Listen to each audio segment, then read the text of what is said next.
it's a part of me. It's the Mhm. best way for me to communicate with other people and express my feelings and thoughts.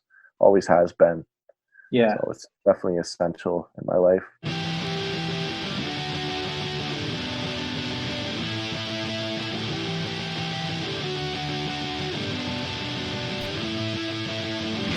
Hello and welcome to Where the Living Room Used to Be, a podcast about Rhode Island's music scene.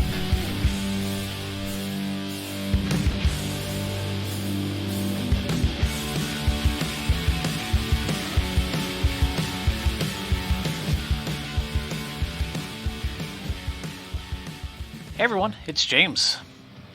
On this episode, I chat with Jesse Ramos, who you more likely know by the name Jesse the Tree. In our interview, Jesse and I talk about his start writing rhymes back in high school, how he draws from influences such as 90s hip-hop to even the folk scene for some of his music, and how his new record, Space Tomatoes, got its name.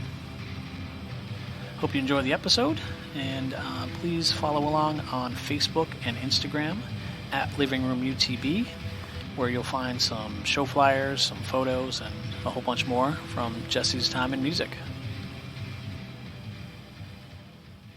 Jesse Ramos, thanks so much for doing this interview, man. I'm excited to talk to you. Yeah, thank you so much for having me, man. I've been listening to these, and they always sound fun, and you're a great dude, so it's gonna be a good time. Cool. Well, I appreciate that. But yeah, I mean, kick some things off here. Where did you grow up? I grew up in Bristol my whole life. I went to, all the public schools in this area. I went to Mount Hope High School, the Bristol Warren School. Yeah. And then went to Roger Williams even. So I didn't leave for a long damn time. Yeah, and then after college is when I moved up to Providence finally. And then I've been up in Providence for 6 years or something, 6 or 7 years. But yeah, it's nice. It's only, 20 minutes away from my folks, so I could always pop back in. And yep. Yeah, grew right up in Bristol, did all the Bristol shit. Yeah, like what was that? What was that like? I mean, I was just like a big sports kid, Okay. Just played about every sport I could. I was a big, basketball kid. My whole family is a big basketball family, so that was really most of my childhood and teen years was focusing on basketball. And then once I discovered that I liked music more, eventually liking basketball less, at least playing it, you know what I mean? I was like, oh, I don't have to be aggressive all the time. I can talk about my feelings. Yeah. So yeah, I started writing poetry in high school, and like I had a bunch of friends. For some reason, a lot of kids want to be rappers in Bristol. Oh, really? Yeah, man. At least when I was in high school, even in middle school, like me and all my friends just wanted to be rappers. I'm probably the last one still doing it of my friend group. Yeah. But yeah, we that was life for a while. Like like freestyling on the way to basketball games and like sharing things we wrote and finding ways to record. And I remember like being on AOL Instant Messenger, like writing back and forth with my friends, raps and all that. So wow, man. Yeah, for some reason there was like a high concentration of rappers in my town growing up, and there was even rap beef. You know what I mean? It got exciting. Wow. Like, what were you listening to back then? In high school, I have two older sisters, like in their 30s. So they were big 90s hip hop fans. So like Gangstar. Oh, right. Yeah. Tribe Called Quest, Wu-Tang. I was I still am, Jay-Z's old stuff, Nas, and then into like underground stuff like Atmosphere and like Sage Francis, big time. Yeah. That was definitely my palette back then. The Ghetto Boys, Naughty by Nature, That's the stuff my sisters got me into, and I just didn't really turn back from that. That's Okay. big inspiration for the way I write and MC, I guess. Yeah. But you Yeah. said you started writing poetry before that. Was it like Yeah, inspired by hip hop, or was it like, did you take, always, okay. always. Yeah, I mean, the first poetry I was writing, it was always ending in rhyme, and then I Yeah. got Yeah. more interested in like internal rhyming and stuff like that. But it was always influenced by hip hop, big time like Q-Tip, like Oh, the yeah. like Yeah. the cool way that he could flow and everything. That was a big part of like my poetry, was always like ending it in rhyme, and then like like school I loved English class in high school, and like yeah, rhyming has just always been fun to me, and writing especially. Yeah. What were you digging in English class? Like, were you like cognizant of trying to be a rapper, like expanding your vocabulary, or was it? Yeah, definitely. Okay. Especially like junior and senior year of high school is when I was like, yeah, I think I want to be a rapper. Yeah. A lot of it was like trying to impress my older sisters, and you know, like just show them that I was cool in an MC. And like I remember they would have like little parties back at the house, and like I would freestyle for their Oh, friends really? when I was little. And yeah, they all souped me up and told me I could do it. So that was definitely a big part of it. Was my sister's influence, definitely. Yeah. Is that like the Yeah, first time you performed then at these, like, freestyling at these parties? yeah. I didn't really like perform until my college years. But yeah, that was where it started. And like I said, just like hanging out with friends, like we would. That was pretty much the extent of my performing experience, was Yeah. just like around friends. And then in college, I did a lot more like spoken word stuff. Hmm. Um, I'd helped direct a poetry slam at my college, and that kind of further extended the performing aspect, because I was really shy growing up, so I never pictured myself like being on a stage in front of people. That was like a nightmare for me. Yeah. But the desire and want to write, like it wasn't enough to just have it in my notebook. I was like, I want to like say this Yeah. stuff out loud. Yeah. Yeah. Yeah. Can you talk more about the spoken word stuff that you Yeah, did? I started like my freshman year at Roger Williams. I had a older mentor. He was from Providence. His name was Omar Reyes, and he just kind of I didn't really know anything about spoken word. He Hmm. just said, yeah, if you want to perform your rhymes in front of a large group of people, you should try out the poetry slam. It's just like an a cappella version of hip hop, essentially. So I liked it. Of course, my first few pieces were total shit. I think most of them were, actually, looking back on it. But yeah, it had me constantly writing through college Hmm. too. And then I ended up taking his spot after he graduated and carrying the torch, and getting all my friends involved with it and whatnot. So I think that definitely helped my writing improve and get a little more creative. And Hmm. you know, Like, there were people around you that kept on pushing you. Like, yeah, we had like a writer. We had something called like Writers Anonymous or whatever, uh-huh. and we would meet every week and share our stuff and critique stuff, and that definitely helped like refine some of the stuff I was trying to convey. You Yeah. know, that was super helpful. Yeah. Okay. And was it like people like Q-Tip, or were there other like poets or spoken Um, word people that were inspiring you? Like, was there a division between like your spoken word poetry and your raps, or was it kind yeah, of together? definitely. I think they started to mesh more as I got older, and I Hmm. started having more poetic aspects in my hip hop and whatnot. But yeah, the poetry slam was definitely like a way to unleash feelings and rage at the world, and I think that's was the start of me definitely being more political. and what I was talking about, and trying to have more of a us, like not me type of content and what I write, and stopping like rapping about rapping, like, yo, my flow, my rhymes, my bars, and more like mad at the world type stuff. And more content in it. Yeah. So, like in terms of spoken word people that like Sage, you know what I mean?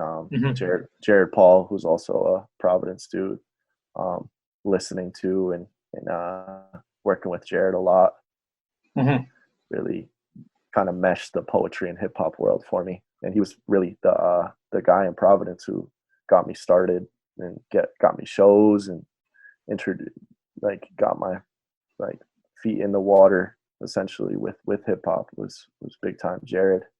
Yeah, how did you connect with him? I mean, I've known him for, or at least known the name forever. Yeah, he's just kind of a legendary person in that. Yeah, he's word area. So he did a guest appearance at the poetry slam when I was in college, and that's how I met him. Yeah, and kept in contact with him, and then I did the Providence Poetry Slam for a couple of years, and he was big time in that scene. And then I told him, I was like, yeah, I love doing this, but I love performing hip hop. And he was like working on a lot of hip hop stuff. He had just released the album, and he was like, you should come on tour with me, be my DJ, and see what this world is like. So we went everywhere. We went to Europe for a whole month together. Yeah, cool, man. Yeah, and I was just like his DJ, carrying around his laptop and doing his ad libs for him and hyping up the crowd, which is really not in my personality at all. But I'm not a very like hype or hype up type of guy. But yeah, it was one of the best times of my life was hanging out with him and going on tour and learning the ins and outs of hip hop and what's important in hip hop and music and writing in general. Yeah, that's incredible, man. Like, so how long had you been performing when you did that tour? I did like some small, nothing crazy in Providence. I was doing a lot of open mic stuff and a lot more poetry stuff. Yeah. But I was starting to get a couple small shows here and there, playing at AS 220 and wherever would have me on a bill. But yeah, not a whole lot really, not a lot of exposure before he brought me around. So that's awesome though, man. That's incredible. Do you remember your first show in Providence, or in general? Or just your first hip hop show, like your first. Yeah, I played in a really cheesy hip hop band in college. We were called Brother Teresa, and we just did some like real cheesy hip hop. yeah, it was a lot of fun, but that was really my first experience being in front of crowds. I was the MC in that band essentially, and me and my buddy Mike and my buddy Ryan, another dude Tim, and we would open for like whatever acts came to Roger Williams. Never anything big, but we have to play in front of like our classmates or whatever. So that was kind of my first time getting on a stage and shaking off the nerves. You know? And then as Jesse the Tree, when did you first start doing that? I can't even remember. I did like some house shows in Providence. I remember playing at like some like Brown or RISD house party, and it was just so fun. And I was like, yeah, like I can do this. I can try and engage a crowd. And I had a few friends who liked it, and they kept me going. And that was that. But definitely like house shows for a while, and before getting into like all the other venues around. Yeah. And were you making beats, or were you working with certain people back then?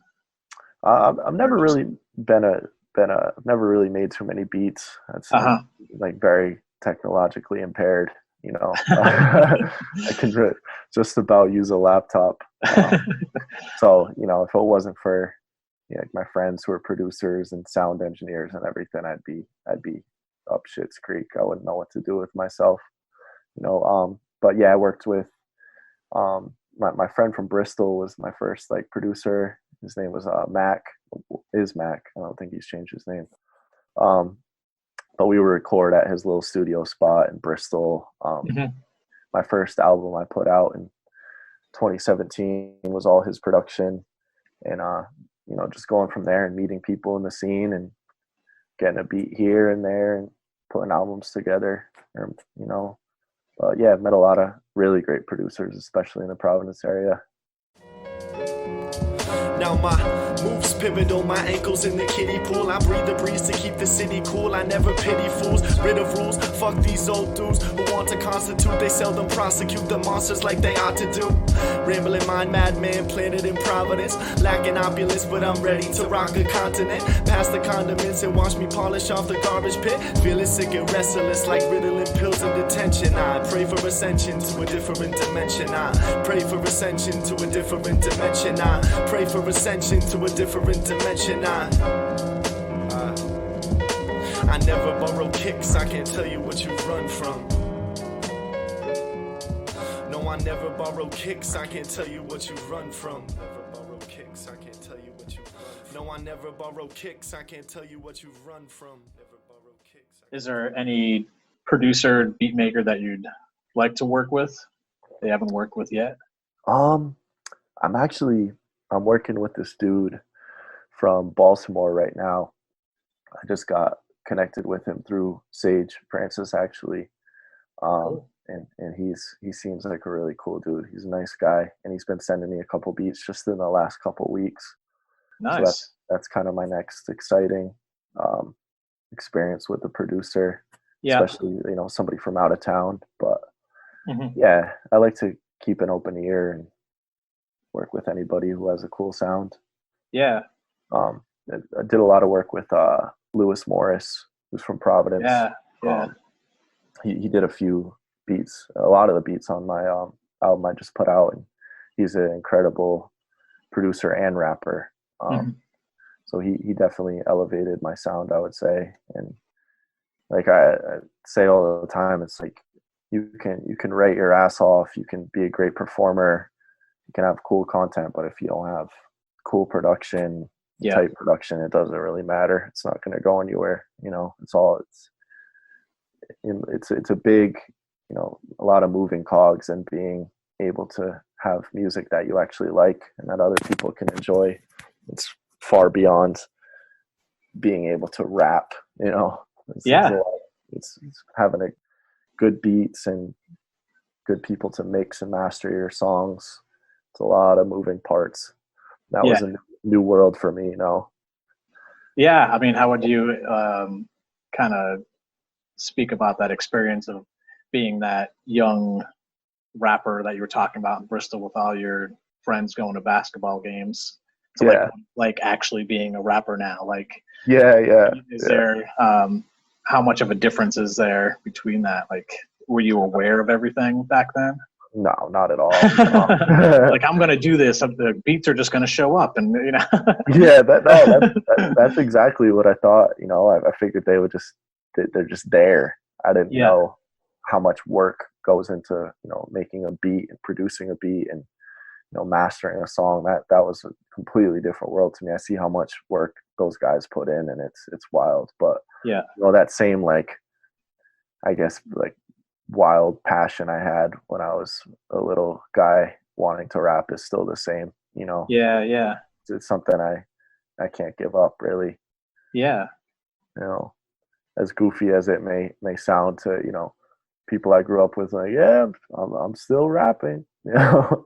No, man, you're killing it, dude. But it's you know, it's a part of me. It's the best way for me to communicate with other people and express my feelings and thoughts. Always has been. So it's definitely essential in my life.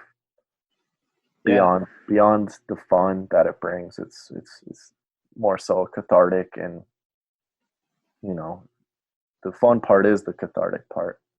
And how good I can feel, like, writing a song of things that I want to convey about myself, or yeah, it's the best way, like I said, best way for me to communicate personally. No, I agree. I mean, I'd love to talk more about your style, and the content that you put into your music, but what inspires you to write like what you write? I mean, you kind of have a unique style. You're covering different topics and what Yeah. most rappers do. So Yeah, not a lot of people rapping about their grandmas. yeah, or just started watching TV with them, like, I mean, and that's, Yeah, it's as cheesy as it may sound. It just feels like a collection of memories. Mhm. For I'm a sentimental dude, and uh, I'm not very good at collecting things or holding on to physical things. So when I wrote that particular song, Grandma, I wrote what was in front of me, and I can remember the exact day when I did write that. And Mhm.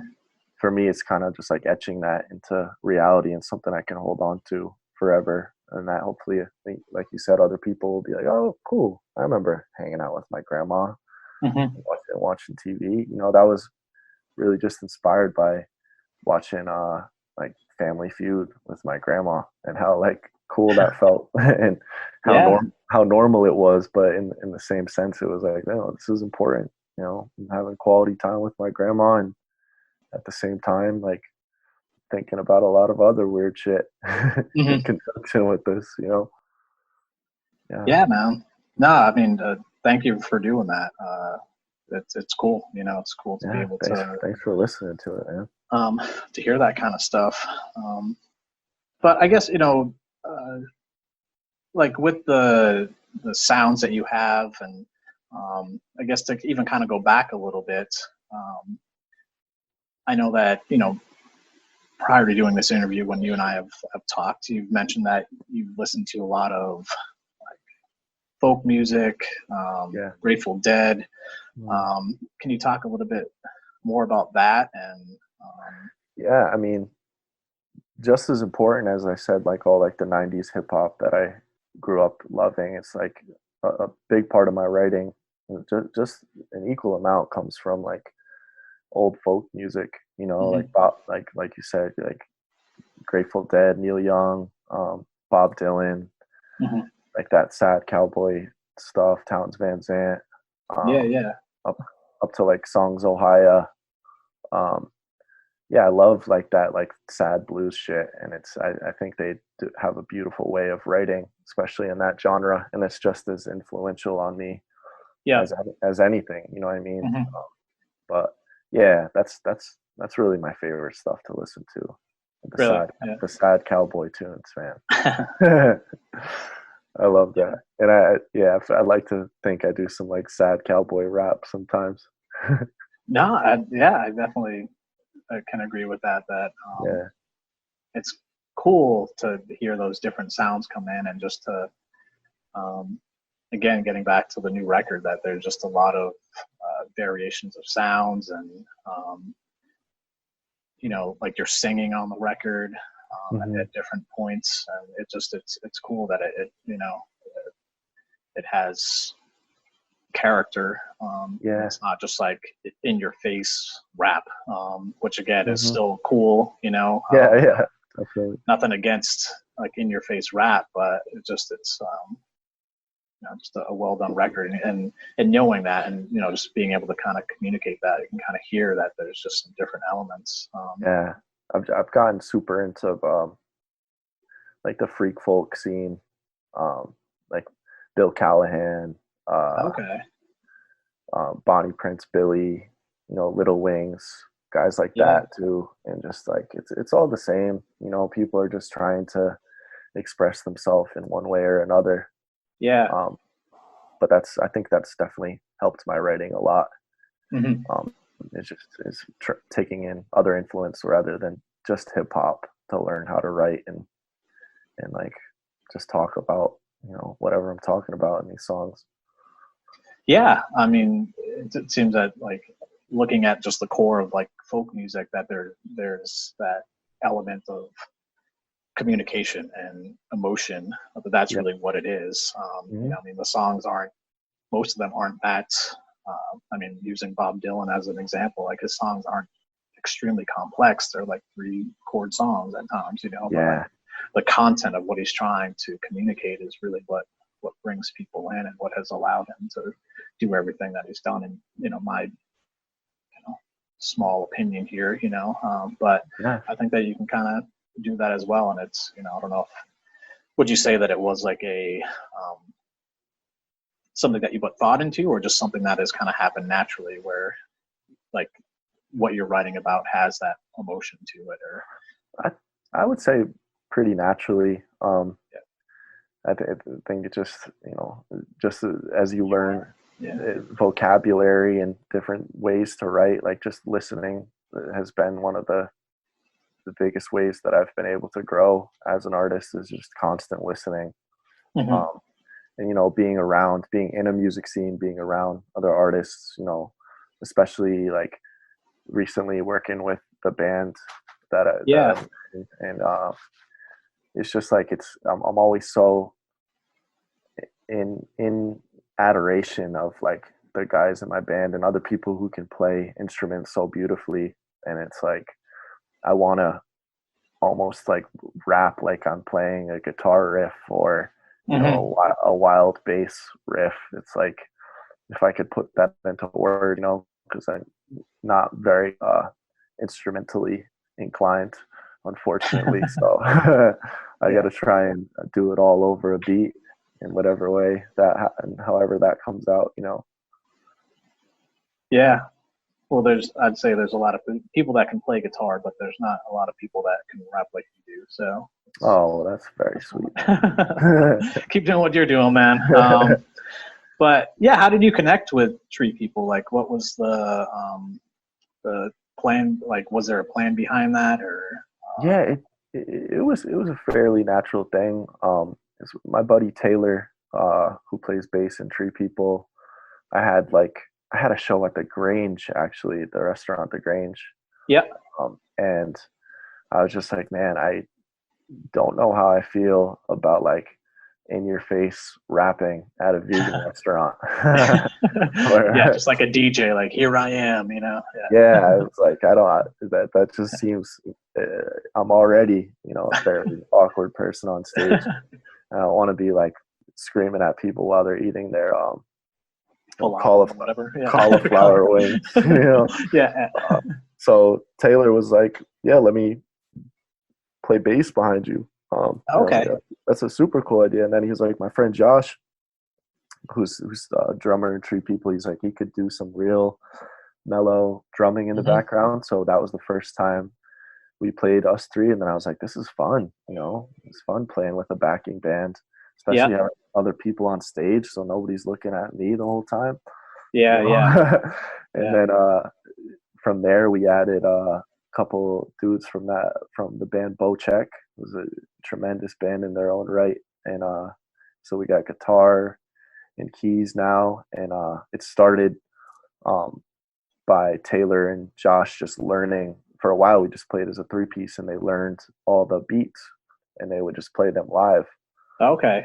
And now we're to the point where we're just, writing stuff all writing together. your own stuff. Yeah. Yeah. So those are the most fun shows, definitely, is playing with all of them. And they're all super, super talented dudes, and very equally, as kind and creative as they are talented. So yeah, it's really fun playing with the band. It's weird standing up there with only a mic, and then they'll like jam for 2 minutes. I just usually turn around and look at them. I don't know what to do with my hands. I'm not gonna play air guitar. But like I said, so much of my music taste is like folk stuff, and just having like live instruments on my side it's a really cool experience. You can call me the big friendly giant, son of the stars, the sky and science. However you multiply it, and my sister calls me grow. Told me to rise and glow, don't hide your soul, the rise or flow. And my dad calls me Pope, Just like my friends from home, don't know the origin, but I love it so. Out of the rubber nor the smoke I go. Face gray from the toes, I forgot to pay, and things that I forgot to say. I don't know where I'm headed to, but I'll get there soon. It might feel like the end is near, but we're not doomed. Bring your water to the flower beds and try to help them bloom. And just stay true, and just stay true to you. Do you have plans to like record stuff that With the you're doing? band, yeah. I mean, we were saving up money to do so. And before all this happened, you know, we got to play a couple really fun shows right before all this, and we had a little money saved. So when things simmer down, definitely we're gonna try and do like a little 4-track demo of what we've been working on, and that's definitely in the plans. I think that'll be really cool to listen to. Cool. So where do you plan to do that?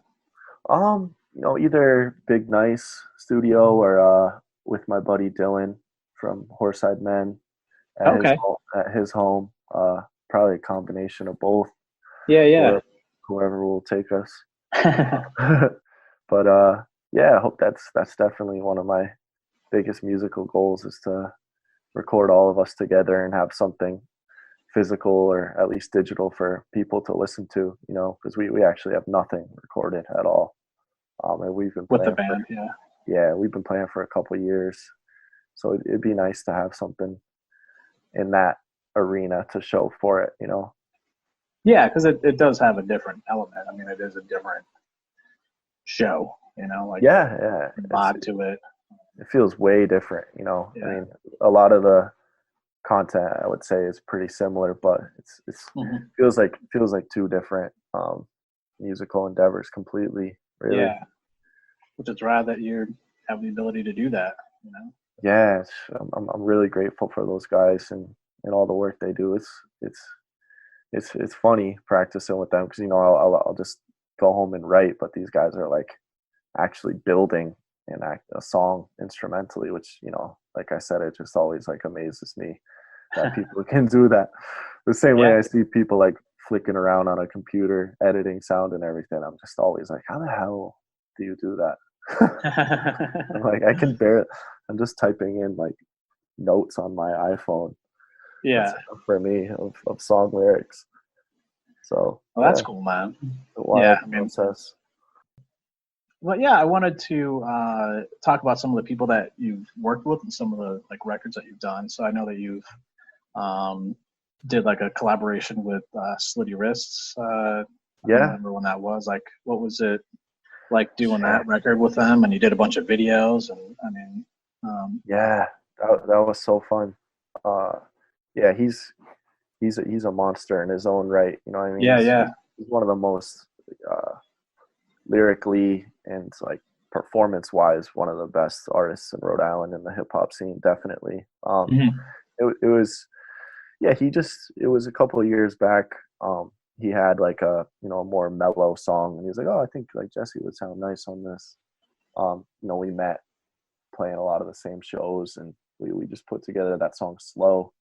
It sounded cool, and we were like, let's make a whole EP together. Let's try a whole bunch of different sounds. And I learned a lot from him, and we're very, very different performance styles. Like he's a very energetic and engaging, and like the shows he puts on are like an entire theatrical performance. You know what I mean? Like he's super electric, whereas I've always been, pretty much 98% preserved on stage and kind of like stay in the pocket like a quarterback would. Like I don't really move around much, and he's like at every different side of the room. So I learned a ton from him, and just like almost trying to be working on my confidence on stage and being like, no, what I have to say is cool. Like maybe some people will get into this. So I learned a lot from him in terms of like just being an MC and being a more interactive MC, and just like believing more in myself, I would say. But yeah, it was fun because it was just like, I wouldn't typically. Our styles are just so different, and I didn't think we would be able to, make a full album together, but we did, and it was a super fun process, and we got to play so many fun shows. We still do. I like to think we both complemented each other in a lot of different ways. Like we played PVD Fest together, and we played with the live band. Cool. So we kind of got to combine all those different worlds, and it just like learned so much from him as an artist in terms of like just hip hop etiquette, and I'm older than him, but still just being like, damn, like have some more fun up there, be a little more loose. I mean, like get rid of like some of those self-loathing feelings and just like move around a little bit. Yeah. Like try to be more engaging, and he's a treat to watch, man.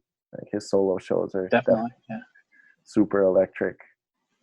So yeah, that was an awesome process, and I'm not really a big music video guy, but he really pushed for that, and that opened my world into that area as well. It's like it's important to have some visuals with music.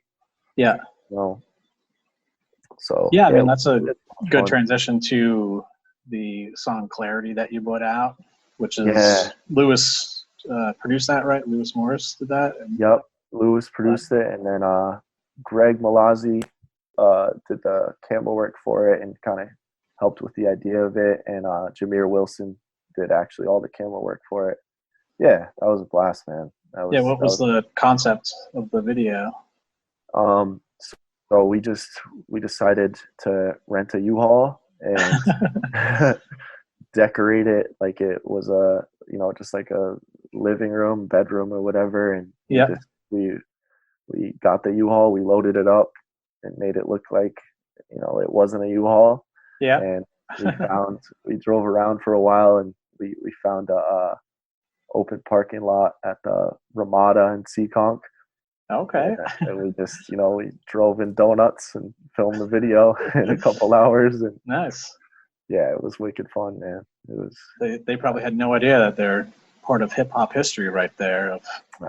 No idea, man. We were actually like, who are those guys driving a U-Haul around? I know, but really? The Ramada in Seekonk, I mean, I'm sure they've seen Stranger Things. Yeah. I don't know what goes on there. I don't even really know. But we were next to it got cut out of the video. Hopefully we'll put up some clips from it one day, but this like we were next to like a Herb Chambers like Hyundai dealership, whatever. I don't know. Yeah, like some big car. Yeah, and the guy actually came over, not actual Herb Chambers. I don't even know what it is, but whoever owned that dealership, and he was like, "Hey, like, are you a famous rapper?" And my friends were like, "Yeah, he's big time." And he was like, "Oh, cool. Well, you should take out some of my like nicest cars and put them in the video." So like he had his like employees bring over like 5 brand new like 2019 2020 cars, just wild shit, like like race cars and Range They let Rover. you drive them, or yeah, dude, yeah we were all whipping those things around. The nicest car I'll ever be in my entire life. We're team Chrysler Town and Country. What was that? It was like a Roots video, right? Where was it the Roots where they broke down like the rap video? I think it was just like, this is a rented car, and they like took down that wall of like. We didn't have any use for it in the video though. Yeah.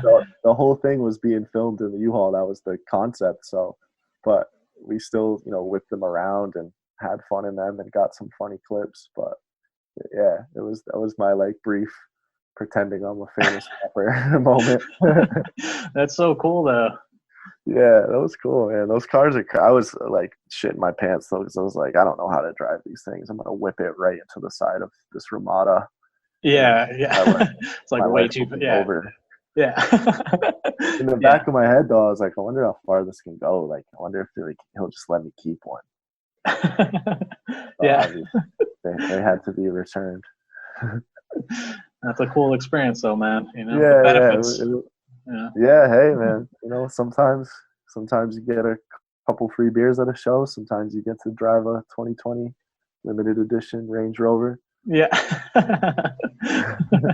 I still prefer the free beers, though.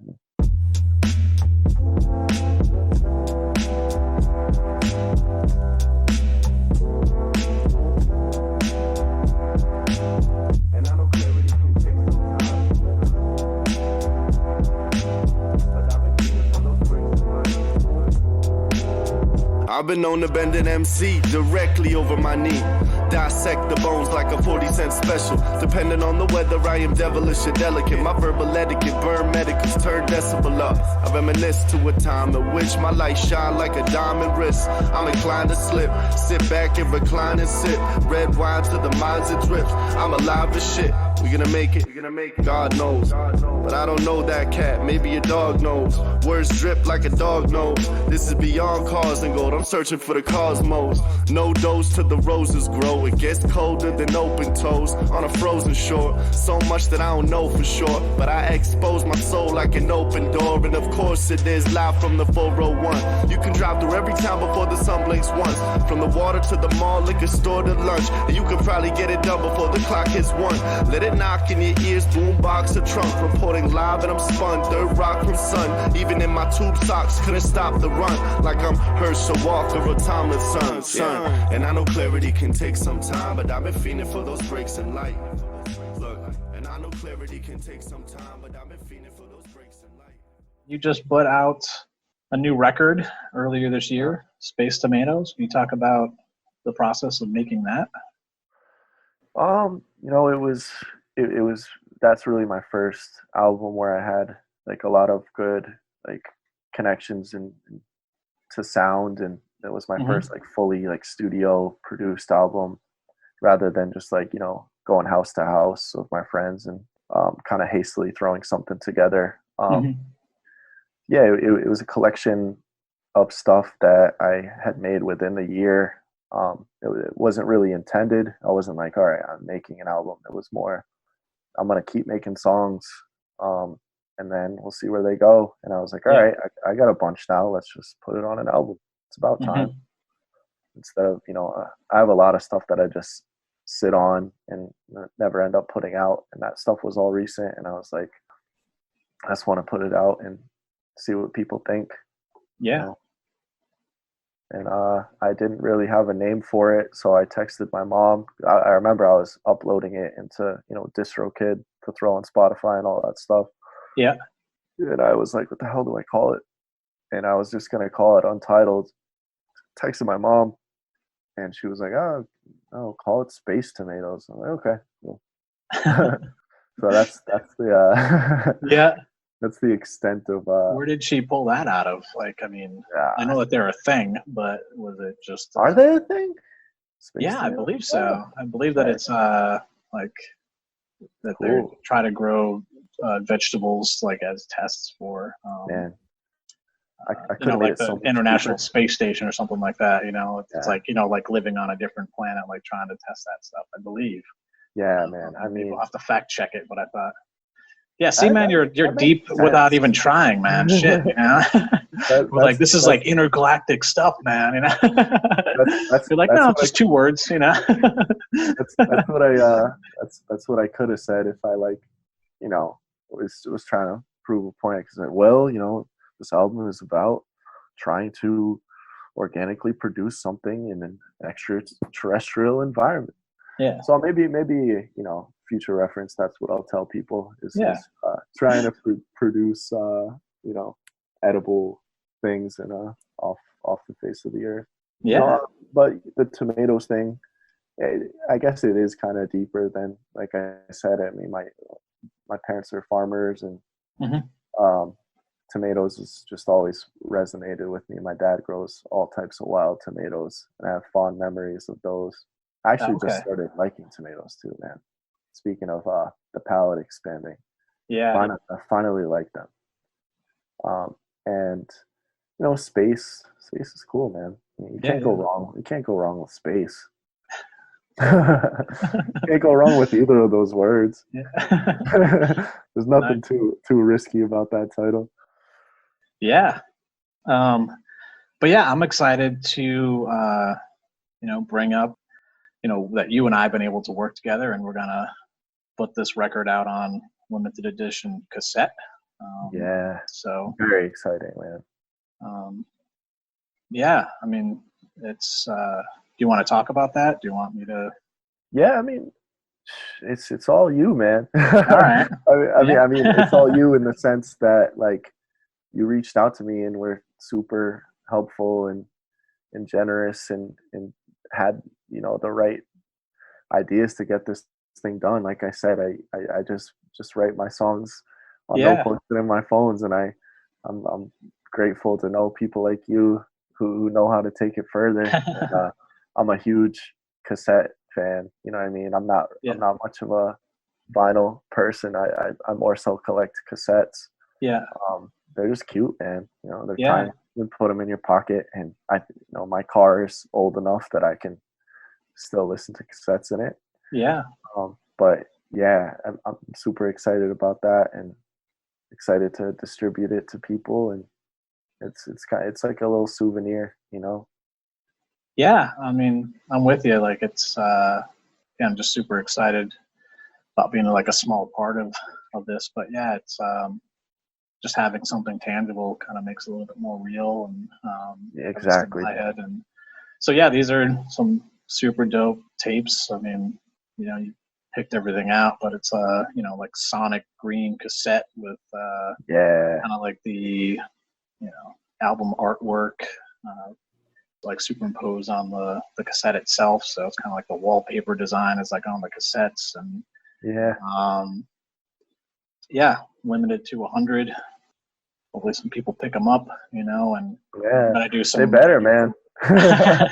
Some even more ultra limited koozies that'll come with probably the first 25 orders. Get some people these other koozies with it, but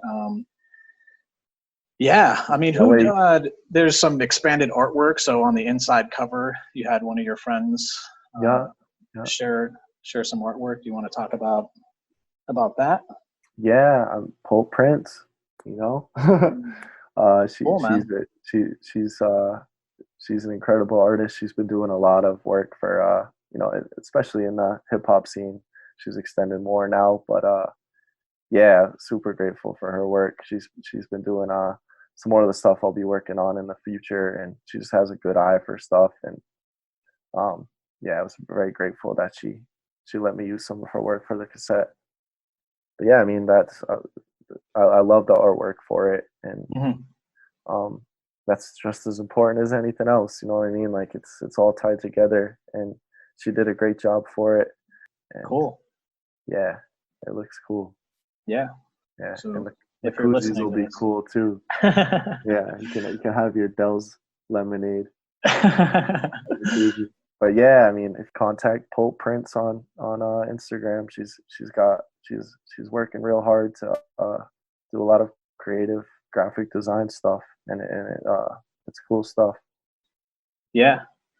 If you're listening, I'll be handling some of the mail order stuff. So livingroomutb.com, and Jesse will have the other ones whenever we do shows again. Yeah, in 2025. So I'll really be 50 by that time. Yeah. I'll be all settled down in Warren with my dog. I want some some grizzled rap. That's we don't want just angry rap. We want grizzled, old man, rocking chair rap. Get off my lawn shit. Yeah, I'm gonna create a whole new genre. Of old, cynical old man rap. Yeah. I'd like to think I've already started, but yeah. Nice, man. Yeah. Well, what would you say is your greatest music accomplishment?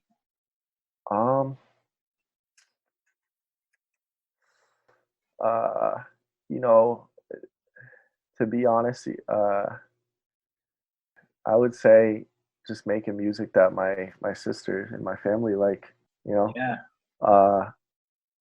Especially my sister Mariah.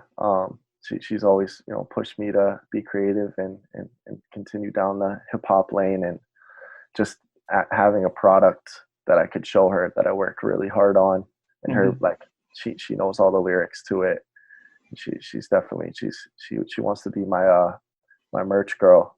You know? But Cool.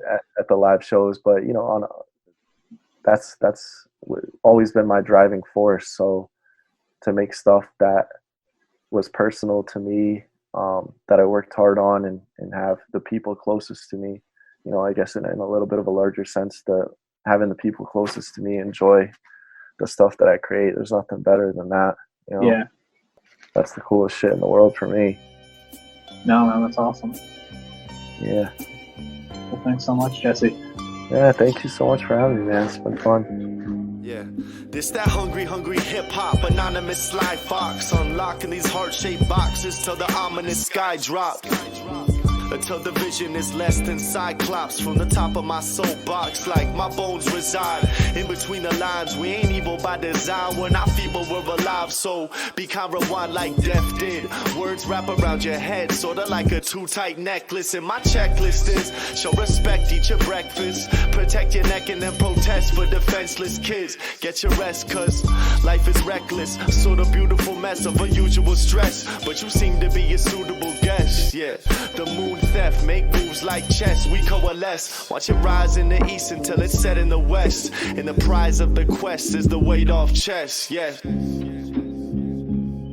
With no further ado, my brother Louis Morris. Oh shit! Nah.